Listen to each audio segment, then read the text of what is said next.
everybody. How are you doing today? Nice to see you. It's okay to see you. I'm not gonna say how the fuck are you doing. This is your podcast for December 12th, 2020, episode 24. Hope you're doing well. I always get my microphone set up and then I fucking just. It's a shame we couldn't make this come out on the 24th. On What? Christmas Eve. Oh, 24, the 24th episode on the 24th of December. You think with how many years we've been doing this, we would be able to like somehow time that, but I was apparently wondering not. what I could post tomorrow on a Thursday for throwback. Okay. I know what it is. It's got to be the Christmas story thing that we did for the sponsors. Oh, yeah, nice. Dude, we got I fucking love Christmas time so much Do you? that it makes me a little pissed at Prime, Amazon Prime, and I'll tell you why. Okay, rant. Because they have all of the good Christmas movies on Amazon Prime, Yeah. and you have to buy all of them. Okay. None of them are on Prime. Oh, you have to like rent each fucking They movie. know that the demand is high, Yeah. and they're like, "Yeah, we've got what you want. You know €5 here, €5 there." Some of you people that have been listening to the podcast for a while might know that Mike and I have somehow made a tradition of watching shit Christmas movies at Christmas time. And it's so formulaic. But what's fucking crazy is even though, like because Christmas music is the same way. It's also extremely formulaic. But even though it's formulaic, some people that follow the formula make a hit. But most people don't. But they're all following the same formula. You know what I mean? I watched a new worst Christmas movie ever. I couldn't fucking What? make A it. new one? Yeah. Worse than the daughter CEO who has to go back home. The one that we watched you're talking last about year while you're talking about holding hands. you're talking about the Christmas Inheritance. Yes. The Christmas Inheritance. Yeah, that movie sucked, dude. movie That was sucked bad. big. And Netflix movies are bad, but I was on Disney Plus, right? I rock around on Disney Plus sometimes. And there was a Disney Plus Christmas movie. Okay. Like produced by Disney Plus. And I was like, all right, like Disney makes good fucking movies. You know, Right. they're known for that. Netflix has never been known for like making shit, you know? And so I assumed it'd be good. It's called, I think, Noel. And it had that guy from SNL that does all the voices. What's his name? He's in like some movie killing people. Movie killing people. Guy from SNL. No. does all the He has like a voices. series where he's like a serial killer or some shit like that. Can't remember. And so he's the guy, and then there's a woman. Look up Noelle from Disney I'll Plus. do it. Go ahead. And the woman is also a famous actress. You'll know them both. And I was like, all right, two like basically A-list actors and actresses, and Noelle, written by Disney Plus. It must be good. That is the worst Christmas movie. And every year, Mike, for the last 6 years, I watch all the fucking bunk, bottom of the barrel, nasty Christmas movies. And if you guys want a bad fucking movie, I dare you. I fucking dare you to try and watch this piece of shit fucking movie. Not from 2004, right? Is it from 2000? It can't be. With Susan Sarandon? No, man. No. Did you write Noelle Disney Plus? Disney Plus wasn't even around in 2004. Disney. Well, I'm on IMDb. Nah, man, you're doing it. That's some boomer shit over there. The fuck are you talking about? That has everything. That's some boomer I just shit. like saying that to people, man. It pisses them fucking off. All right. Noel, Disney Plus. Yeah, we gotta find it. The guy his name is on the tip of my fucking Oh, tongue. Noel with 2 L's and an E. The name. It's not like Oh, Bill Hader. Bill Hader. Yeah, Bill Hader was in it. And who's the girl? She's also famous. Her name is Kendrick. And Anna Kendrick, I think. Yeah, Anna Kendrick. Yeah, famous fucking people. Shit. He's funny. He's funny as fuck, too. Not in that movie. No? Not once did I smile, and I was ready to receive. Okay. Man, the thing is, it's That's a a shame shit because I've never fucking seen movie. him in a good movie. I've never seen him in a good movie, but he's one of the best SNL people ever. Yeah, he's he a skit is so guy. Underrated. Yeah, some people though they're skit people, you know. Yeah, but isn't a movie just a really big skit? It's funny where different people find their things. Like there's also the guy.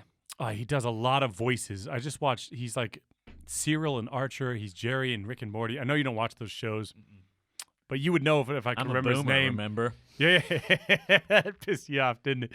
Anyway, these people find their own way. I'm so not a boomer. That's the thing. And I really Yeah, hate. you got a whole generation because we talk about. I'm a millennial. Yeah. Technically, You're an and I early hate millennial, being called but a you millennial. got Generation Y. Everyone forgets about them, right?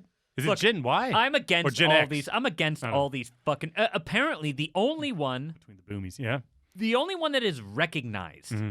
like recognized by the federal government in any kind of official way, is a boomer because it is actually related Yeah. to some sort of physical phenomenon that happened. Yeah, that right? makes sense. I mean, I think that's probably when all this generational stuff started. Yeah, right. Probably. I mean, no one hears about the generation before the boomers. I guess that would have been like Slave owner. wartime. Yeah, well, like I mean, yeah, that shit, but like wartime, but also like the Great Depression, because they would have had names for those. Because the whole point of a generation is like you grew up with something that affected you, and you and I grew up at the change of the millennium. I heard this I guess. defined just the other day, and it had to be with. I think we defined it on like the last podcast. No, it might be. It might like be 2 but podcasts ago. I can't remember what it was, but that's the only one that's recognized, about, like, and it's digital because there natives was and an shit. actual Yeah, yeah. population explosion. Yeah, no, it makes sense. I mean, like worldwide, I think boomers all over the place. Those And boobies. soldiers came home and they had to get the dicks wet. They had to get them dicks wet, and condoms weren't so good back then. I mean, Suck. They still suck. they still fucking suck. But put a condom on. Put a condom, wrap it up, you or fucking pull out. What was the one that you showed the other day? What was it? Oh, The brand name? Skin. Skin. Skin is like the most expensive condom brand out there, man. SKYN? Yeah. SKYN. It's like €4 a condom or something like that.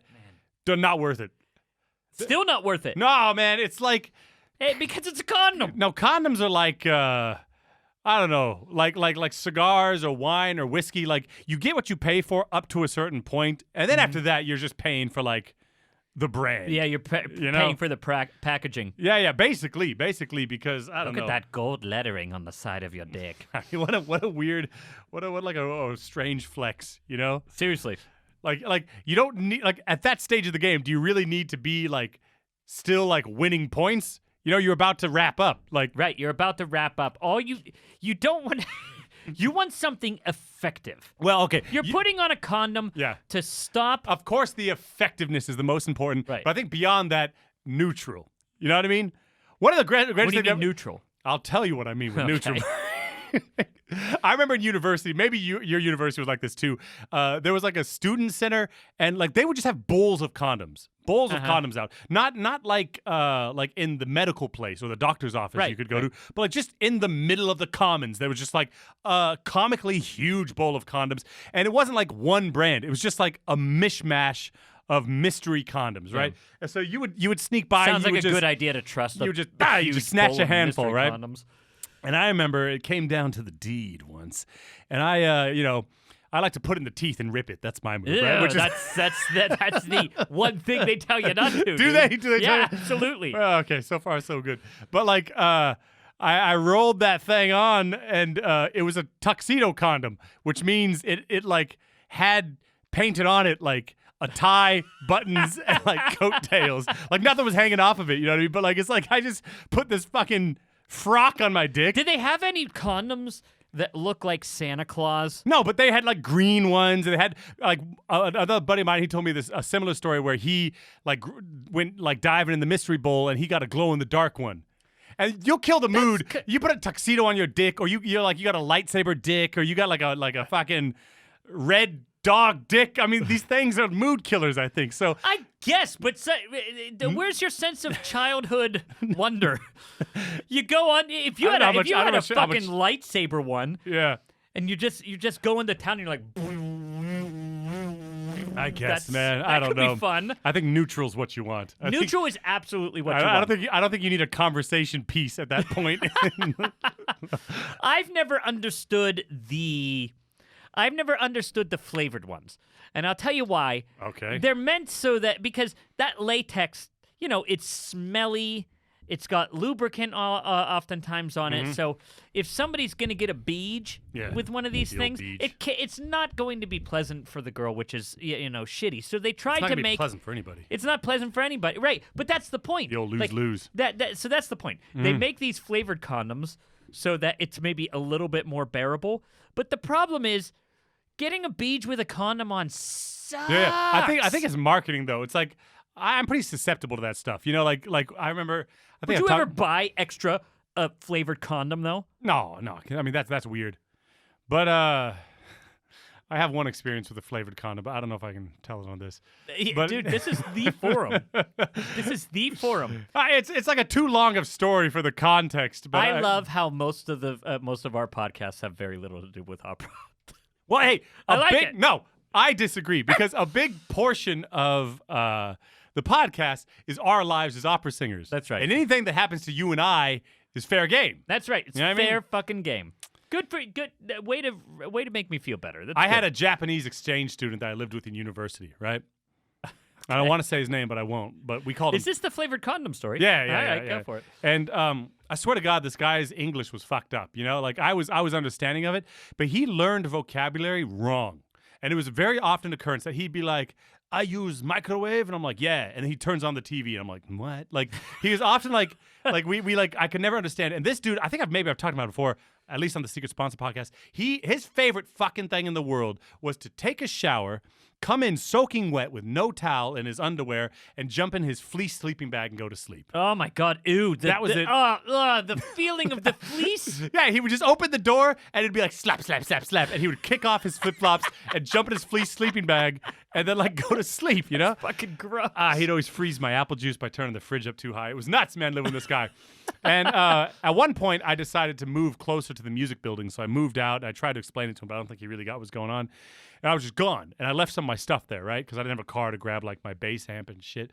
And I came back like weeks later. I had a key. I just like busted in, right? And he was sitting there, and I moved my stuff. And at one point, I look up in the light, and there was at least like 2 strawberry condoms, I'm guessing from the smell, because the room smelled like weird, like cheap strawberry candles, just in the light, like inside the light, like cooking from the heat of the light bulb. And I was like, that looks fun. He looks up, he's like, nah. And I was like, see ya. Like we couldn't, there was a language barrier. And this must have been now like, I don't know, fucking 15 years ago. And I still like, Do you think he was using him as like? I want to find him. I'll be like, dude, what was with the condoms? You know, I'll hire a Japanese translator. But the thing I about have it to is, know. considering Taco, all, if you're out there, fucking. considering all the fucking misunderstandings there were, can I use the microwave? And he turns on the television. Yeah. I doubt that it was he put some. He actually used the condoms and flung them up there. I mean, which would be normally the most rational explanation. Yeah. It probably seems like he had no fucking idea what they were. Thought they were like air fresheners. You think so? It could be. He already had all those other misunderstandings. Why would that be out of the question? Yeah, I mean, the misunderstandings, and I always like think of something like that, and I'm like, well, that seems crazy. But then I think about his like flip, flip, flip, like squish into that fucking fleece sleeping bag. Never let it air out. Never opened it up. You know. Wonder how many of those strawberry condoms are just stuck down at the bottom. That's of the what I mean. sleeping He's bag. he probably got one stuck to his. Maybe he started flip-flop using and them he as kicked it up. flippers. Oh, jeez. Like he just wraps them over the feet, and he's like, "They protect my feet, and they smell fantastic." But do you ever have that stuff from your past where it's like, I need answers that I'll never get? You know, why did that happen? I want to know. Dude, I saw the other day. I couldn't fucking believe it.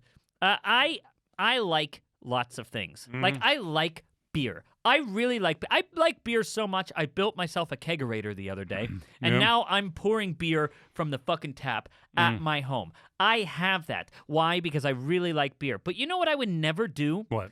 See a beer on the side of the street, stop, pick it up, and drink it. Like an open beer. An open beer. I would never do it if I noticed there was something in there. I see. I saw a person smoking a cigarette on the side of the street, throw it down. It was half smoked, and I'm like, oh, you fucking asshole. Like, I stopped it. This was at a red light. And I looked out. He threw it down, and that bothers me so much when people just throw cigarette butts on the street. That bothers me a crazy amount, right? Because those same people presumably wouldn't throw, like, a wrapper of something on the street, but they throw their fucking cigarette butt. It is socially acceptable, yeah. Okay, Anyway, I turned my head away in disgust, and when I looked back, another person who wasn't like an obvious homeless person. Actually, the pants he had on, I know this brand of like worker pants, right? Okay. And they're expensive. Yeah. He walks up to the cigarette, picks it up, walks a couple steps, like looks around, smokes the fucking cigarette. Damn. Starts smoking during it. a pandemic. During a pandemic. Nuts. The corona makes it taste better, I guess. I mean, that is true. But I like, couldn't believe it. probably couldn't smell it. But like the thing is like, I think it's just a wall you got to get past, man. And once you break that barrier, then like you're gonna be like, why is nobody getting down on this trash pizza? I think it's just, society. It's This the is veil of golden. society, man. You're trying to- It's a fucking conspiracy, man.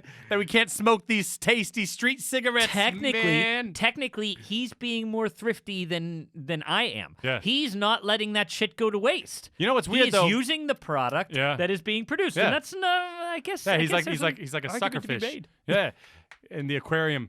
Like, but like, the thing is, that there's a line. You know, there's a line. Fish in the aquarium. Yeah, I don't know what you mean by that.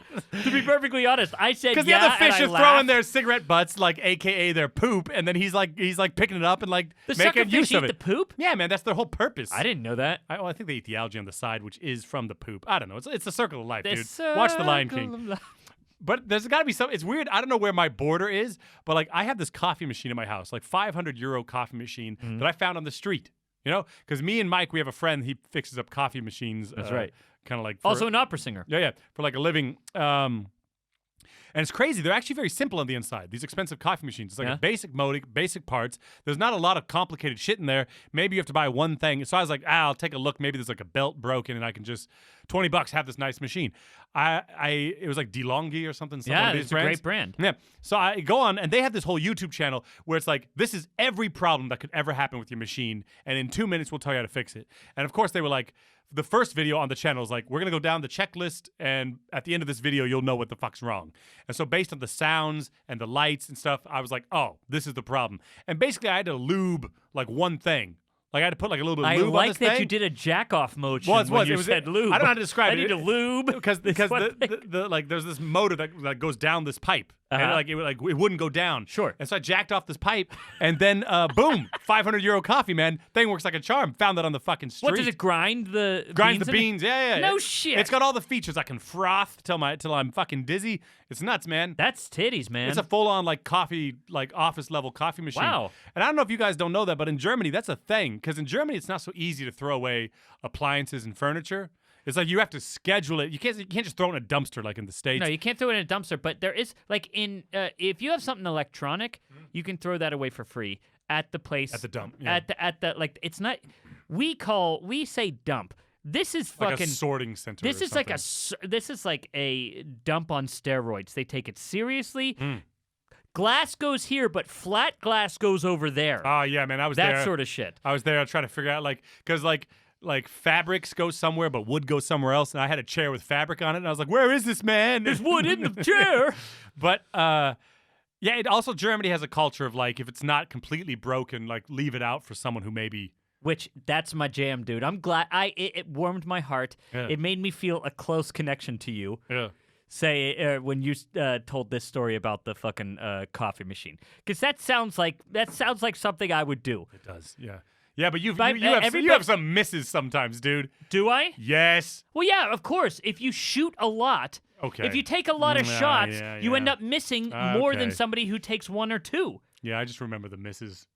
Yeah, you remember like what miss? Give the people your big miss. Oh, your big miss. I don't Yeah. know about my big misses because I don't do this often. Tell them my big miss. I'm interested to hear what it is. I'll tell them one. You and I were drunk. We were walking back to your place, remember? And there was like an IKEA, like one of these like Yep. things, and we pick it up, and it was like in perfect condition. Yep. Like we take it home, we're like, look at this thing, man. Yep. And it was raining that night hard. Next morning we wake up, and it's like, what smells like fucking cat piss? Yep. And that thing smelled- Yep. And we took it right back outside. That was a little And like hasty. 5 minutes later, someone else took it. And it was the fucking circle of life, man. Circle of life. Hakuna Matata. Didn't we take it back to because the pile of shit was still there? Yeah, we just We just put it right back. We borrowed it for a night and then put it back into the pile of shit. Yeah, but the thing Nasty. is, I have many more hits Yeah. than I do misses. Nah, that's true. That's many true. more. I mean, you look around the studio, these rugs, these tables, the refrigerator that you're making your second kegerator on. Basically, yeah, exactly. The couch, like So I'm like, making there's a kegerator. shit ton of stuff. That's in the exactly studio. it. So I learned how to make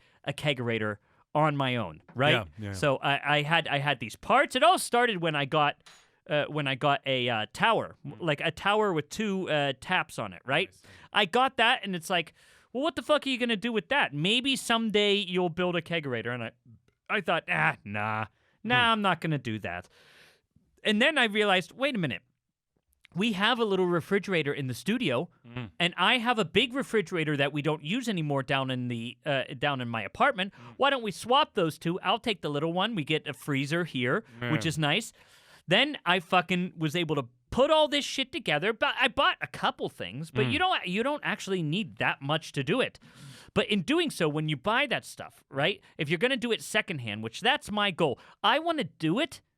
But what I want to do is, like, my challenge is to do it for as little as possible, which means this is like your hobby. This is my, like, if I'm going to do something, Like I your actually get a rush out of doing it for cheaper than it normally would be or could be done. Okay. So, for instance, I found somebody on eBay Kleinanzeiger, which is, again, Like the Craigslist, right? Yeah.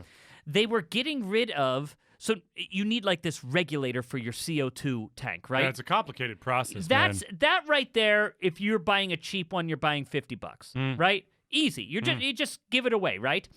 And you need like these connections for the keg that connects the CO2 and the line that goes up to the tap and everything. And those things cost $50 also each. So I'm like, well, fuck, I'm going to be out like 200 euros. This is going to cost me a fortune. I found somebody who was giving away the pipes, giving away like 4 or 5 different keg connections, and then two pressure regulators for $70. Yeah. All of it together. Yeah. So I ended up getting more than I needed, but I spent way less, and now I can literally make a second one for the studio. Yeah, off that stuff. Off that shit, and that's what's happening. I get how that could be fun. I used to actually watch, I mean, the only thing that's more fucked up than that is if somebody watched a show about you doing it. But people, that's a great idea. Yeah, well, it exists, basically. I used to watch a show that was called like Coupon Wars, I think, or Coupon Wars, whatever. And it was like these people that would just like go on trips to Vegas, stay in hotels, go to casinos and shows, all from coupons. And at the end of the trip, they would be like, "I made $5." Yeah, like, and they just got off on coupons. You know what I mean? That's kind of like you, basically, with the old Craigslist and shit. Coupons are different, though. Coupons, for me, I mean, that is clearly some company's mechanism for getting me to buy their shit specifically. That's me being pulled somewhere. Yeah, if you play their game. Yeah. But if you know how to manipulate the system, like these people did, then you can win. I mean, I get it. I mean, I've been getting into eBay lately because I really want to get a monitor that is, they have these curved 50-inch monitors, you know. Those things are fucking beautiful. Yeah, because I have 3 monitors, and if you're mixing video, it's extremely hard to color coordinate 3 monitors. Right. So they're the exact same colors on each one. I see. It's so difficult, you know. Yeah. And so to keep it the same, if you're like I like to watch TV and I want to turn it in night mode, and then it's like the next day it's like fuck, you know. And so anyway, if it's one monitor, then you don't have to fuck with that. And but I don't need one right now. So basically, I just go on eBay and I just lowball people all day. You know, they're like, because you buy one that's like 900 euros, and you'll see one selling for 600. I'll be like, hey, 400, I'll be there in an hour. And they're like, yeah, right. And they're like, no way. And I'm like, fuck you then. But I'm just gonna do it until I'm ready to pull the trigger. Then I'll bitch, pay a fair price. Wait. Yeah, but and then you ghost for a little bit. Nobody's paying their 600 because they can get a new one for 900. Yeah. Which is not that much more. No. So with warranty, you're you know? gone, and you've inceptioned. Yeah. You're in the back of their head. They're like, I wonder if that guy. It's a good move. That guy wants to give me 400 now. Yeah. If you know you need something, but you don't need it now, just go online and just lowball the fuck out of people. Plus, the cool thing with eBay Kleinanzeiger is you can see how long it's been on online and how many people have seen it. Sure. Right? Sure. Sometimes I won't even write somebody when I see how many people have seen it. If it's a bunch of people, you know they sold it. If it's a bunch of people, you know you don't have a chance, right? But if it's been on for a long time and a bunch of people have seen it and it's still there, you know this guy's starting to get antsy. Because I've put stuff on there before, you know when you put something on there, you want it gone. You want it gone now. And if it's there for like 30 days, you're starting to wonder, it'll never happen. It'll never happen for me. Then someone writes you out of the blue. And then somebody writes I'll be there tomorrow for half your price, dude. Glimmer of hope. A glimmer of hope. And then they're starting to think, if I turn this guy down, I might lose that money and never sell it. Yeah. And then he'll find another one I've done that to people before, where I've like I don't even lowball them by much. I'm not as courageous as you at lowballing. Well, because you probably actually want it. I want it, but I don't need it now. But the thing is look, to bring this back to opera, because that's why you're all here, right? To bring it back to opera, when you start negotiating opera contracts in the same way, you'll be surprised how much success you have. You know what I mean? Because the problem is most people are desperate. They're desperate for the gig. Yeah. You know what I mean? And so the theater's lowballing you. Right. You know, because they know that you're like, yes, okay, yes. But as soon as you're like, I'm not doing that shit, it's like when you put a new product on the market, right? You have to place your product, which means like, are you a high-end product or are you a low-end cheap shit, you know? And if you price your product too high, then people won't buy it. And if you price it too low, people will think it's a fucking shit product. You know what I mean? And pricing yourself as a singer is kind of the same way. And the day that you're like, yeah, I want to sing that role, but not for that, like, I don't know. I think it's an effective negotiating technique. Well, look, sometimes. it's funny that I'm glad you brought it back to opera, because we should talk about that sometimes on this fucking podcast. Yeah. No, I that happened to me flavored condoms. actually pretty goddamn recently, where they the theater called me. They had at some point they had like some sort of like young artist program, and the young artist was singing this particular role, which I had sung on stage before, right? And they were lowballing the fuck out of that young artist, right? Yeah, it was like it was an embarrassingly low amount of money, right? At first, they're like, okay, can you come do this? And it's not easy. It's Brigella in fucking Ariadne auf Naxos. It's high. It's uncomfortably high. Sure. And it's something that it's like, it's not the longest role ever, but it takes something. You got to warm up. You got to get out of bed for it. That's drink for some goddamn water sure. at least or something. Yeah, drink some water, Fuck some that. tea. Yeah, fuck it's that. a really hard role. You drink Fuck some that. tea and Yeah, put man. on a scarf. But you they told I'm like, yeah, sure, I'll do it. What are you paying? Yeah. And they told me, and I'm like, Come on. you can't be serious, right? And they're like, we know, but that's our budget, and we had a student doing it. And at first I said, look, I'm sorry, I can't do it for that much. Get another student to do it. Right? Yeah. So and she's like, no, look, I understand. We knew in calling you that you might not accept that. But the thing about it is, it hit me. Like, my wife is like, are you learning any music? And I said, no. And she said, are you, like, you say it's difficult to sing. Is it so difficult to sing? And I'm like, not really. Like, I can do it. It's good. I can do it. I do a good job with it. And she's like, well, Mike, of course they give you a low price in the hope that you are accepting it. Yeah, Call them they're back and see negotiating. what they can do. You don't just say no. Yeah. Right. So I called back, and my wife's a business person. I just, I also had in my head at that point, like, oh, well, this role is worth so-and-so money, and this is blah, blah, blah. Yeah. And I fell to that shit. And I would have lost that money. I would have that much less money in my bank account for one evening of work where it was an Abstecher too, which means that they were going somewhere else. They were taking the show on the road, which means you get per diem. Yeah. You go meet new people. You make good connection with a theater. Yeah. Like, there's all some that secondary shit would have benefits to that. been lost if I wouldn't have called back and they're like, yeah, we can give you 100 euros more. Well, Perfect. that's why I think it's always good. I learned this a long time ago, like to never say no. Like, for instance, I don't teach under 16. I don't like it. It turns into babysitting then. You know what I mean? Like, you want your 10-year-old kid to take voice lessons. I'm like, hey, Squealo, come on. Squeal, I don't want to do that shit, And you're basically like teaching people to sing in tune and stuff. Yeah. I don't know. I don't do it. But for years, I would just say, no, I don't teach kids. No. And then at one point I was like, well, like, how much, like, I obviously would teach kids for a price. Right. Like, there is a price where I would be willing to put up with that shit. What is that price? And then I would just be like, for like $100 an hour, I'll do it. Right. That's my fucking price. I hate it, And so when people ask me, I would be like, yeah, for your kid to take voice lessons, it's $100 an hour. And they'd be like, that's way too much. And I'd be like, okay. But I didn't just say no, But, and actually a couple people said yes, over the years. See? And I'm like, no, all right. And so, but don't just say no, but like, and don't just ask for something like high. People get caught up in like, well, what could I get out of this? But really think about like what it would take for you to do it and ask for that fucking number instead of saying no. This was actually put into my. I learned about this once from an economist who made like, on first glance is kind of like a cringe thing, but you have to even though cringing doesn't mean an idea or a thought is not valid, right? You have to be able to get over that and actually listen to what somebody's saying. And this comes back to you saying there's a price for everything, right? So there was a car company who was at one point sued because they didn't decide to put this one thing in. Okay. Right? They got sued, like this small feature, which internally was calculated that it could save, in the end, 4,000 lives or something like that. Okay. Right? That was their calculation. And of course it's like, what? Why wouldn't they save 4,000 lives? Right? But the economist, he's like, now look, what you have to understand is that what that is that's a calculation of cost. And people said, that's so heartless to say that you would calculate cost on a human life. He's like, well, we do it all the time.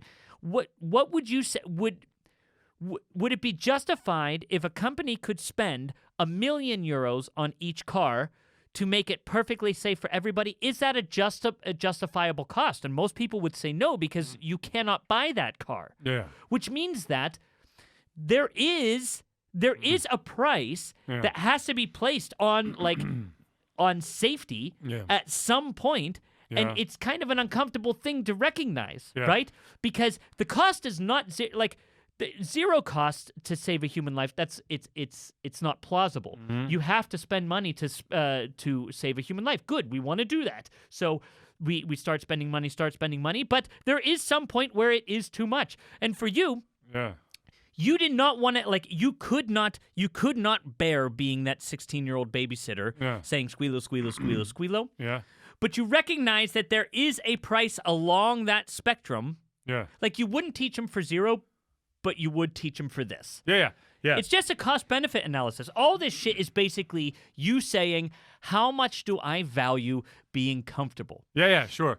I mean, that went to kind of a dark place, but no, it's not. It's not. It just goes to show that there is these judgments we make go in every facet of everything. Yeah, I mean, it's interesting. It's a very complicated idea because money, of course, doesn't exist, and the value we put on money is kind of something that we do. It's it's a big, complicated idea. You know what I mean? Absolutely. It's $1 million, but what is $1 million? You know, it's could the government afford to give everyone $1 million car? Yeah, probably, if we reorganize some things. You know, no, it's true, because people talk about third world countries being poor, but they're not poor. They're overexploited. If you have resources, you're not a poor country. Yeah. Well, no, that's not necessarily. Wait a minute. That's not necessarily true. You have to be able to. You have to be industrialized enough to actually access the resources that you have, and oftentimes they were exploited for so long that their industry is decades behind where it should be. It's similar to what I'm saying, I guess. But it's Brazil is kind of a poor country or something like that. But it's like Europe and the world takes so much rum and coffee and stuff like that. So it's that they have the resource, but they don't have the money for the resource. Right. The people aren't getting the money for the resource that they're using. You know what I mean? And so it's I don't know. So it's a complicated fucking thing because money doesn't fucking exist. And the problem that singers have, to bring it back to singing... I'm sorry. I might have taken it off the rails there. That might have been me. You took it to a dark place with the value of a human life.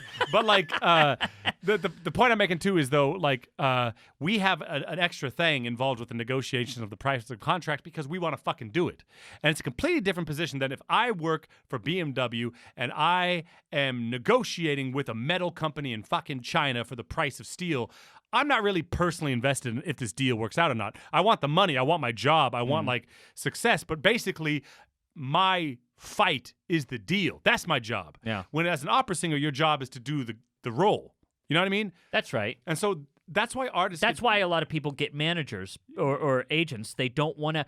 They want somebody. Yeah. They want somebody on the outside. Yeah. So I'm To be getting to able that to point. do- oh, But go like, ahead. so artists, we have a tough time negotiating because like we want to do it, and actually that allows you to be taken advantage of when you're desperate to do Exactly. it. And that's what agents were supposed to be for a long time. It was supposed to be that an agent had 10 singers, and they would like cultivate their careers, and they would grow them to big things. They would take a percentage, but they were personally invested in your potential as a singer having a career. It's not what it is now, at least not in Germany. Now agents have 50 fucking baritones, and they send all fucking 50 to an audition, and one gets the role. They take their percentage on that. Fuck that guy. This is they honestly- send 50 more to the other one, you know? So this is basically the economics of singing. It really, really is. I wish somebody would write. If I did a master's, maybe I should do something like this. It changes right too fast, though. You know, or, it was doctorate. different 4 years ago. Yeah, but that's what you got to write about. You got to write about the fact that right now, so the agent's an in between you and theaters. Yeah. The problem is there are many more of you Yeah. being the singer than there are theaters. That makes, in the position of an agent, the theater's connection with the agent much more valuable to Yeah. the agent than your connection to them, which Of means course. they have an incentive to make a theater more happy than a singer. Yeah, of That course. is because that relationship is more valuable to them. Yeah, it's like back in the day when I used to do jazz music in Seattle. It's like if you took a gig for too low of price, and people found out about it, they'd fucking like blackball you, man. They wouldn't work with you because you're tearing us all down. Yeah. You know, singers don't do that shit. You know what I mean? Because like really, if we did, it'd be different. If we were like, no, I'm not fucking singing Papageno for $300, but people will pay 5,000 euros to sing Papageno. You know what I mean? That's how desperate people are. But And again, so it's it like, goes straight back to the economics. The one thing that is, Yeah. you mentioned it. The one thing that is working against every singer is that you really want to do this job. The people in other industries can earn a lot of money because it's clear. So the company needs desperately somebody to do this job, yeah. and nobody wants to do it. That's why fishermen, like Yeah. in Deadliest Catch, earn so much money. The company needs that product. It Yeah. needs the fish. Yeah. And nobody wants to do that miserable fucking job. The only way they can entice them to do so is through a high wage. Yes. With us, it's the exact opposite. People like, I have to stand on stage again. Yeah. I miss it so much. I have to do it. Yeah. That shows Yeah. that shows why a theater can get away for paying you so little. Yeah. That's yeah, it's hard. exactly it. Yeah, it's hard. It's hard to talk about it like an economist, though, because But it is economics. No, it's art. It's a little bit different. No, it's a little bit different. No, come on. In the end, you are still in an economic process when doing this. Yeah, but you talk about it like you're not a singer, like you know what I mean? Like you're not taking a pay cut to sing for a living. No, it's true. what I mean? I'm of course in it. But what I'm saying is, Yeah. it's interesting to recognize that these forces exist. Yeah, of Like, course they exist, but it's they exist outside of us, even though you're dealing yeah, in but art. it's hard because I know we get a bit businessy on the show sometimes, but it's like it's a tough conversation to have because it's a product, but it's kind of not. It's just this ineffable fucking intangible thing. Yeah, they're just two different things. You're selling. It's like people are buying kind of an experience sometimes. You know what I mean? It's tough to know exactly what people are getting and shit like that when they pay for someone to sing a song for them. Yeah, no, it's absolutely true. I mean, the value of whether it is artistic or whether you're doing a good job with your art is a completely separate thing from the discussion of what you're getting paid. In the end, I don't want to get too Jonas- economical. I want to get to just the tips. So I know, don't okay. get too. But Jonas Kaufmann right yeah. now, Mm-hmm. it's questionable whether he does a better job at Yeah. his job than everybody else. You could say he's paid so much because he's so good, Mm-hmm. right? But it's really because somehow he sells tickets. Yeah. In the end, that's why he's doing it. But I mean, he sells tickets because of him, but also because of his team. You know. Yeah, that also. So Yeah. it's not so. That's what I'm saying, though. In looking at this, we can't just say it's art. Yeah. It's not just art. It's absolutely economics as well. Yeah, I mean, I guess if you're talking about getting paid for it, right? Yeah, we were talking about getting paid for it. Okay. Why did that conversation make you so uncomfortable? I saw you shimmering and shifting over there in your chair. Because it's I don't know. I just wanted to say like I can ask for a high price. I don't know because yeah, it's hard because I don't want to say that like singers posting videos like saying like I want to be back on stage is necessarily fucking up our negotiating standpoint. It's not.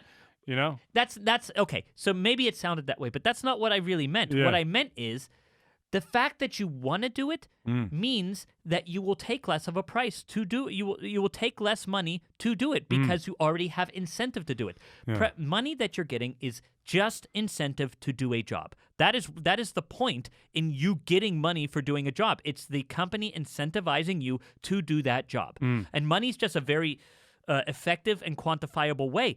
But if you already have something in you that incentivizes you to do that job, there is less incentive needed from the capital standpoint. Yeah, of course. I understand that. Yeah. But like yeah, I mean it's the solution is I guess like do your own shit, like sing your own shit and have your own income, and then you don't fucking need them. You know what I mean? That's a lot of I absolutely agree with you actually on that. That's really interesting because when you and I did this recital, it wasn't about money. Yeah. It wasn't about money at all. Had nobody paid us to and somebody just like said, here's a venue, we would have done it. Yeah. We absolutely would have done it because it was artistically satisfying to us. And because we had means to get money without depending on that, we were able to do something that was artistically satisfying to us. I absolutely agree with you. I think maybe a lot of the best art comes from when you don't have to fucking negotiate and you're not doing it for some other motivation. Yeah. Charles Ives, we talked about Charles Ives. He had his own fucking income and was able to create something incredible because he didn't have to have any other incentive. Yeah, you also do stuff you don't want to do, you know? I was talking to someone the other day about I did this musical Das Barbecue and I had to play a dwarf at some point, which I don't know, it was 2012. I guess you were allowed to do that back then. It doesn't sound like 2020. It was a lot of dwarf jokes in that show, you know, because I was I can't remember which role I was, but Hagen or whatever. I don't know. Hagen. Yeah. Like from The Ring. Yeah, but Das Barbecue is the story of The Ring. Have we talked about that before? Yeah, I've talked about the musical before, yeah. Okay. But not the fact that I had to walk around in like a catcher, you know, like in baseball, like a catcher position, right? I was like running around stage like with my ass like 3 inches from the floor. You know on what your I mean? knee? Like on my feet, but like just like this hobbly run. Holy shit. I was like, I guess 21 or something like that when I did that show. And I honestly thought during the show, I thought I was blown out my knees for the rest of my life. You like might I have was been. like really, I remember like I would be backstage, everyone would be going for drinks. I'd be sitting there, ice in my knees. I'd be like, I can't stand up yet. You know, I like physically can't. Oh my God, I'll meet dude. you at the bar. And I had a limp and shit like that, and I had pain. And I was like, yeah, man, for the fucking art, man. Because I just wanted to be on stage and I wanted to make people happy so badly. But now, if someone asked me to do that, like I used to think these people were divas back in the day, you know? Like they would like, someone would be like, all right, why don't you get on the, like some young director would be like, get on the floor and do this shit. And they'd be like, no, I'm not doing that. They're not and divas, they're old. Yeah. And now I'm becoming that guy, you know? They're like, do this dangerous shit for $400. And I'm like, no, get someone else. I'm not doing that, you know? And then they're like, what? And I'm like, no, man, I'm not going to do some like weird, dangerous shit for $300. Like, See, I haven't. there's a price where I'll do that. You know? Yeah, that's right. See, well, I mean, I'm not going to get into it again because it made you so All right, let's fucking tip it up. uncomfortable. Let's tip it up here.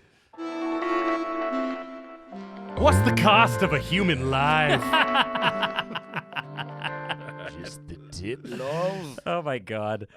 So, as many of you know, Mike and I, we take a break around Christmas time. And so we got one more episode this season, and then we take a break for a couple of weeks because we have to like fucking like reorganize for the next season and all that. And because come on, we do this all the time. We don't want to. We can't just keep going. We need some breaky. And so I guess I'll mention now that on the 20th of this month, right, for our secret sponsors, we're going to do a YouTube live event where you can watch us do a live stream. We're basically going to hang out, do like a podcast and, I don't know, plan some other shit. and we'll probably make some cocktails or something. And we'll do a live stream, and you can comment live, and we'll like interact with you on YouTube, or you can of course like interact with us on any of other platforms, Twitter, Instagram, or Facebook, or the email. We'll have it all kind of up and running, and be able to monitor what you're saying. So if you want to have a conversation with us, talk to us, then on the 20th we'll have this live event.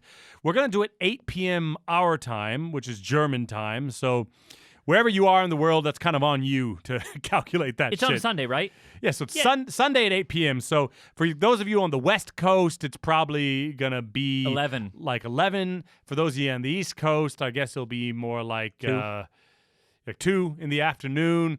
If there's in the UK, I guess you guys are an hour back. If you're in Mother Russia, if you're out in Russia or Australia, then you're on your own. I don't know. Those of you in Japan. So figure it out. We're talking about Germany's got one time zone, right? Berlin time.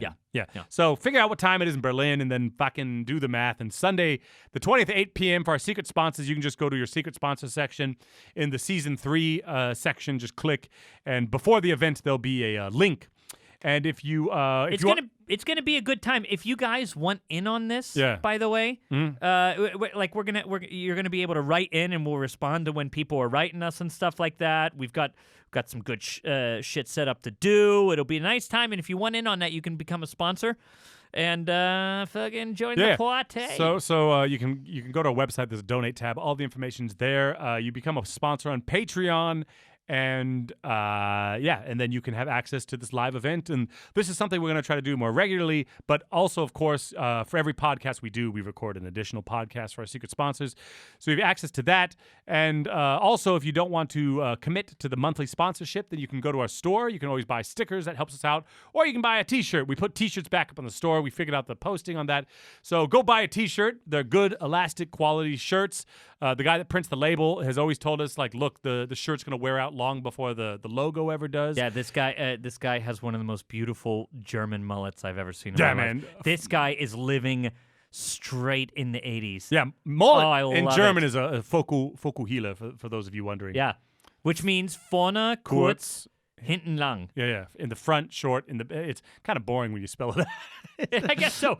But that is the German way. That's the German way. You describe exactly what the fuck it is you're seeing. But anyway, so Mike and I, we really have our hand in like printing the stickers and printing the shirts and shipping them and stuff. So go check out our store. Otherwise, sponsors, you'll have access to this live show on the 20th. Put it in your calendar. Figure out what time it is for you. All right. Let's see. We got like 15 minutes here. So let's see how many of these inbox questions we can get through. Okay. And what those individual lives are worth. So somebody writes, we're gonna determine the value of your life based on this email. Yeah, right. I'm an ancient Gen Xer. Okay. He wrote as like one word. I guess. Value Gen like Xer. €3 or something. I'm an ancient Gen Xer, and the future is on TikTok. I know you millennials will have a hard time with this, but the Gen Z crew on TikTok will be wiping out everything you've ever seen on Instadum. The level of filmmaking... Instadum? Is that what the kids are now calling it nowadays? The level of filmmaking going on TikTok is straight up amazing. People with things to say are saying things... on TikTok, I guess. It moves at a crazy pace like nothing I've seen before, and I've watched a lot of stupid shit. Also, all the auditions will be moving to TikTok. I personally know at least 2 kids for whom things are happening, quote unquote, and all they did was participate in TikTok duets. Download it and explore. It's amazing, and I hate everything. I'm not even high right now. Love you. I like that. Good for writing. Thanks, man. That guy writes in often. It was a guy? Yeah. Look, he says things are happening things are happening everywhere though. Yeah, I got some things to say. Yeah, say them then. I got quite a few items on my docket here. Look, first off, it's no secret that TikTok's fucking big, all right? But I don't even know where to begin with this. And like seriously. Like look, there's people that get contracts now and their interaction on TikTok is in their contract.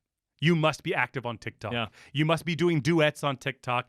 And I get it. But the first thing I want to say, I guess, is that, like, if something works, it's not a fucking secret. Right. You know, it's not a fucking secret. Instagram, people talked about Instagram like this. People talked about Facebook like this when it first started. I remember, like, now I'm starting to feel old. I remember when we made the move from CDs to MP3s. Right. I remember talking to an older baritone and telling him that, like, look, like, you gotta get on YouTube, man. Like, opera houses, they want to see you perform. They don't just want to hear it, you know? Like, because back then it was like you'd send the 8x10 glossy headshot with a CD. And I was like, YouTube, man. He's like, fuck that. I'm not going on fucking YouTube, you know? And the thing is YouTube now is old, but I don't know how much YouTube affected it. I mean, I guess you had to get the audition and stuff like that. But the other thing I want to say is, I guess, like, I'm not going on fucking TikTok, okay? Fuck TikTok. Every time I see that, like, you know, these like TikTok videos where it's like, are you an opera singer? Yep. Like, but you're not fat. Nope. Can you sing pop? Yep. Will you sing right now? Nope. Like, that shit makes me cringe like a fucking scared turtle. And the thing is I, as the generation of opera singers before all you Gen Zers. Peek it up, Jared. Peek! I, as the generation before you, have no fear handing off the baton to you. Okay? All these old fucks at the Met, they will not give the reins over to Mike and I. The millennials haven't even had a play in the opera world yet. You know what I mean? We're not getting skipped. But, like, if some young people want to make that video, you know, bad vibes, get out of here, fucking, like, negativity, yak, you know, where you're, like, karate chopping the words away. If you want to make, like, your career built off that, fucking do it. And I don't care, but I don't have to do it, do I? No, when we're I have no problem handing off the baton. I'm the old generation before you. Fucking you do it. It's fine. I got no problem. I don't know why I'm so serious and fucking analytical today, but I honestly think I kind of get TikTok. And it's because when people consume people consume something, right? They want to consume an entire thing. Yeah. People don't like watching half a movie. They like getting from the beginning to the end. They don't watch half a video on YouTube. They like getting to the beginning to the end, right? Those mediums take time and energy to get to the beginning of the end. Even Instagram, they have 1 minute. They have 1 minute videos on just the normal thing. Takes 1 minute to get from the beginning to the end. Right. TikTok takes fucking 10 seconds to get that satisfaction of having completed a full piece of content, right? Yeah. And he was talking about how fast-paced it is. It's like, yeah, you're right. It is fast-paced. Yeah, you're right. The future's on it, I guess. But I'm not entirely sure it's a good thing that we can't even wait a minute. No. A minute to fucking do it. Like, Brian Regan did this skit about Pop-Tarts. Do you remember this? He's like, and did you see on a Pop-Tart box, they have the normal instructions for the toaster, but then if you don't want to do that, there are microwave instructions. And he said, and I'm not joking, put in on high for 2 seconds. Yeah. And he's like, imagine being that busy in the morning. Yeah. It's got to be like, oh, you get it, you eat, and you fucking go out the door. Yeah, I wonder how that works. I guess you make a silly TikTok video, you know. Does that equal you having a legitimate opera career where your whole life is paid for from your singing? Does that happen? No, I can't imagine. Look, I'm not there's shitting a lot of on other TikTok. There's a lot of other skills involved. Yeah, of course. I don't care. I don't mean to shit on TikTok, but you're right. That I can say pretty definitively that is not a path to a career. Yeah, I mean, I think the thing is too is like you have to be careful because the thing about social media is, and maybe I've said this before, but it's like you got to be leading the people to somewhere. So if you have a career and you're producing art and you're producing content and you're singing on stage and shit like that, and you have a website and you have like legitimate fucking things, and when people see your TikTok video, you lead them to a website that shows like a catalog of work you've done and created, and people have like kind of a feeling for how it would be to work with you, then I think it could be a very powerful tool. But most people on social media are people that feel like maybe they don't really have control over their career, and so they use it to feel like they're being productive. So instead of learning that oratorio that like is used every year, you know, you don't know Verdi's Requiem, well, it's like that's a big money maker, you know. You're spending days making a 10-second but your Instagram is like fucking banging, but you fucking don't know like the top 5 roles for your Fach. Right. It's like, are you really using your time effectively? Yeah, that's you know true. what I mean? I think social media gives us the illusion that we're somehow creating content and being effective because I sang 5 seconds from whatever, like Nessun Dorma or some shit, I don't know, like, or I did a TikTok duet and I sang Beauty and the Beast dressed like the fucking candle, you know, like I Like I did that shit, but it's like, what are you leading them to? Yeah, and that's the thing. A lot. know? I mean, it kind of sounded in the email that it's like that these are people who things are happening for them.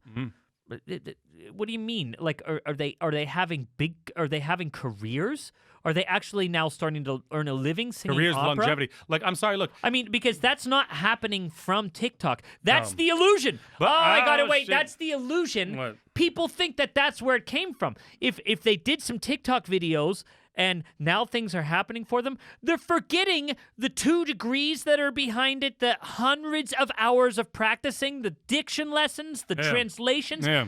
That's all that's covered because it's like, oh, look, it's as easy as TikTok. Fuck Yeah. that. No, it's not. Yeah, but that's what I'm saying too. I think we're kind of saying something similar in that you know, you can get your name out there on TikTok, but there has to be a rabbit hole for them to go down. Exactly. There has to be something behind You know, it, some product There's got to behind be it. some website that's not just all smoke and mirrors, because like other singers get fooled by other singers, fake like, you know, like you did 100 takes at the high C and you found one, and then you throw it in there nonchalantly in your stories, like you're just waking up and ripping high Cs. Right. You know what I mean? Like that fools other singers, but people who invest money in hiring people, they're not so easily fooled by that, Right. and they're more interested in who you are as an employee. You know what I mean? What's it like to fucking work with you? And I think the opera business is still on that level. And I think there are people who have legit fucking careers, are good to work with, have a backlog of repertoire that they fucking know, have control over their technique and like all their like media and shit like that. But they're also making TikTok videos. But I think it's the minority. I mean, I think most people making TikTok videos and Instagram stories instead of fucking... like, there is you know, no way. working on their fucking diction. There out is of it. no fucking way Yeah. that those people that he mentioned are just having careers based on solely the fucking TikTok things. They might have been seen through TikTok, and then definitely there was something else that the person was led to, maybe an entire aria that was recorded live Yeah. that they can do. Look, I know for a fact, Yeah. because of Corona, I've seen theaters do Zoom auditions, Yeah. right? But not video auditions. These people are still pretty skeptical. They Yeah, want to look- be sure that what they're putting on stage is these people can actually do what they're saying. Yeah. So something live is, of course, much more preferable to Yeah, them. and it's like, yeah, exactly. And I mean, it's no secret that the world of social media is like really heavily edited, you know? Yeah. Like everyone's presenting the best possible version of themselves. Yeah. But also it's like, I remember when I was young, like in my bachelor's and shit like that, I could sing Dutchman and shit. I could sing Scarpia. You know, it fit my voice well. And the first time I did Scarpia, I was maybe like 29 years old. And I was like, shit. Like, Yeah. what's hard about this is not the sing. The sing is easy to open up the score and sing through it with the pianist, but it's the rehearsal process. It's the showing up on the third day of dress rehearsal with a little bit of a cough. You know, Yeah. it's doing a 10 show fucking run. Yeah. Like, that's the shit. Yeah. And that's the shit that an opera director that knows what the fuck they're doing, they're going to hire people that they know can do that. They know the whole process. You know what I mean? And I don't know how much you're going to be able to tell that process from a fucking TikTok video. Yeah, okay. I mean, because like you said, TikTok videos is 10 fucking seconds. 10 and even if you have a seconds. backlog of fucking like duet battles and you're like fucking singing your operatic version So of... look, if you are creating TikTok Yeah. for the purpose of it being consumed on TikTok, awesome. Yeah, awesome possum, dude. Awesome possum. Do what you got to do. It is in no way a pathway to standing on a stage and doing a role Yeah. in front of 1,000 people. That's not. They're simply not the same thing. And you and I do the same thing. We create the mini operas, Yeah. but those are not a gateway to No, something else. I don't They expect are that on to their get own. me work. Exactly. It's done. Once it's out, it's done. It's like It's done. that's what it stops. Exactly, You know? and it exists on its own. It's not meant to be to facilitate some other end. It is Look, just what it and is. And for those of you like getting all We all sound boomer upset- as fuck, No, I don't dude. give a shit. But no, I don't, because the point I'm making is like, if that's the next generation of opera singer, if it's TikTok and shit, and like I could imagine that if I was 45 and I was in charge of an opera house, so like 15 years from now, I wouldn't be making TikTok videos, but I would be like, please send us your link tree with your TikTok, Instagram, Facebook, and Twitter. account, and please send us your YouTube channel link. Like I would require those things, and I would look at their TikTok videos, and I would evaluate it based on the thousands of other TikTok videos I've seen, and I would make a decision on this person. I would use it. I'm not going to do it. You know what I mean? And that's kind of the difference, I think, with millennials. We are used to this digital stuff, but like some of the boomers in charge of the opera houses, it's like they're not going to use this digital shit. They are, by the way. They're boomer as fuck. Yeah, they're not. They're people at the opera houses. So when he's talking about TikTok, not all of them, but the vast majority of people in charge of opera houses are, if not boomer-esque, they still don't know what he's talking about. Yeah. But the thing is, like, I missed the boat. Okay, I think at 33 years old, with the path that I've taken, I don't think me ramping up a TikTok account is gonna get me like in the big show. If anything, you'd look pathetic as fuck. Like my fucking circle under my eyes, fucking tired and shit. And I'm like doing a dance. Me and Mike, like we take our t-shirts and we pull the bottom up through the collar and we pull it down so we got like bikinis on. And we do the flower duet. Is that what you all want to see? Yeah, exactly. Is that what you want us to do? Look, if you're on TikTok and you look anything other than like, is this person in high school or not? Yeah. Like that's the age that's supposed to be on TikTok. It's not bad. Yeah. That's just what it is. Why should we all be doing all the same thing, all on the same platform? Yeah. You guys go do that. Yeah. Whoever wrote in, it's awesome. Again, fucking do it. Do it with as much balls as you can. Yeah. But we're not. Nah. Yeah, but also the thing is. Like I said, I want to reiterate this point that like people often like use social media to feel like they're being productive when they're not, and often when people's careers aren't working out, people have a tendency to chase the next thing. Oh, I'm not on TikTok. That must be it, man. Yeah. And they chase that. You know what I mean? So you're always chasing the fucking carrot. But the thing is the moment it's like investing in stocks, right? If you read about like what you should be investing in any sort of publication, you're too late. Right. You're too late. You have to have an inside track. Yeah, you have to be doing your own research. The as to first trends kid, and shit. the first kid that did an unboxing video on YouTube, and then the second one that did, they have access to those 10 million followers. But the 4th, 5th, 6th, 10,000th kid, fuck them. You know what I mean? Yeah. And same with TikTok. The first opera singers, which I guess is happening now, right? So get on there, everybody. I guess. But you and I are talking about it, so it's probably too late already. Yeah, I'm sure there's probably. opera people who have a big lead on TikTok in the TikTok opera community. Yeah, which some of them is follow ultra us. niche. Some of them follow us on Sex, Drugs, and Opera, their Instagram stuff, and they have tens of thousands of followers. Look, and respect. Nothing but respect for you. But all I'm saying is, like, if something is effective, it's no secret. Everybody will be doing it. Yeah. And every new medium, every new thing will get flooded. Yeah. And at the end of the day, as people chase, and technology is getting faster and faster and faster, and at the end of the day, as everyone chases these new trends and technologies, the thing that I think will stand out from all that is quality content. Yep. Legit fucking what the fuck is the end game here? And the end game is for you to confidently get up on that stage after a whole rehearsal process in your 20th show and still deliver a fucking performance without fucking it up. You know what I mean? Yeah. That's the end game. And if you're doing that shit, if you got the skills to do that and you're supplementing with social media, more power to you. Totally. But if you got fucking mental shit, stage fright shit, if you've never worked with an orchestra, if you don't know the roles, like the whole role that you're auditioning for, like... Yeah. You got to deal with that stuff before TikTok can be your... Because that's what I'm saying. You're trying to lead them to somewhere, but what are you leading them to? Yeah, look, TikTok is a side dish at best. And at TikTok, but it's all not... that shit. It's all social media. It's your resume. It's your YouTube channel. But it's like you have to be leading them to somewhere and do that shit, but don't replace... Because that shit's fun. That's really fun to do. Yeah. Social media shit, taking a selfie, singing the high C, that's really fun to do. But like slamming the diction, you know what I mean? Like that's not fun to do. But it's fucking important as shit. It's important. It like again, we what's kind of lost on it is again these fucking hundreds of hours. Yeah. How many times I fucked up on Put your 10,000 hours in. You need 10,000 hours. How many times That's a I rule. went when doing lead going, oh that vowel wasn't right. E U U. Ah, Yeah, okay. tune them E, vowels. U, E U U. Good. Now I have it. Mm-hmm. And how many times I fucking did that so that I never have to do it again? Yeah. That's what actually gets you somewhere. And yeah, again, It's a side dish. I You have to have your turkey finished, and it has to be well cooked. I'm gonna create a social media platform that's like Duolingo. You know, it's just like if you learn the most, you're badass or something, and nobody will give a shit. Yeah. You know, because that's not what it's about. Anyway, I don't know. That was maybe a bit too negative, so I'm sorry, everybody. But it's 2020. It's who we are. It's Fuck 2020. You. Fuck you. Anyway, so look, secret sponsors, 20th, 8 p.m. Be there. Mike Or and I be bought square. sweaters. It's gonna be nuts. And for the rest of you, join up. Otherwise, we'll see you guys in 2 weeks for the last podcast of season 3. See you guys.